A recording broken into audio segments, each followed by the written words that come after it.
ఈ ఎండలో చచ్చిపోయేలా ఉన్నాం భయ్యా. చచ్చిపోవమ్మా. ఎండలరా బాబు బయట చెమటలు వచ్చేస్తున్నాయి. నెత్తి పట్టేసిందిరా మరి. ఏం ఎండలో ఏమో. చెర్రీ ఎందాక ముందే హెడ్డేక్ వస్తుందని నేను ఏడుస్తుంటే బయట తినేస్తే చెర్రీ చెర్రీ చెర్రీ అని అరుస్తున్నాను. ముందే హెడ్డేక్ వస్తుంది. ఇంది చెర్రీ అట్లా చేస్తావు. నేను ఎంత ప్రేమతో పిలిచిన చెర్రీ చెర్రీ చెర్రీ అని. నువ్వు అట్లా ఎండలో తిరిగేసి వస్తున్నావు. నీకోసం ఒక సర్ప్రైజ్ తెచ్చిన తెలుసా? సర్ప్రైజ్ అతిగా ఆశపడే మగవాడు అతిగా ఆవేశపడే ఆడది సుఖపడినట్లు చరిత్రలో లేదు. నీ ముఖానికి క్రికెట్ కిట్ కాదు, ఏదో నాకు తోచింది నేను చేస్తే పెద్ద పెద్దవి కోరుకుంటున్నావు.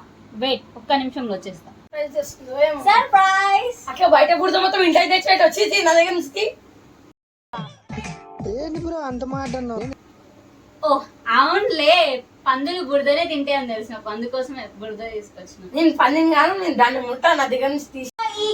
యమ్మీ యమ్మీ మిల్క్ షేక్. ఒట్టి మిల్క్ షేక్ కూడా కాదు bro, chocolate banana milk shake.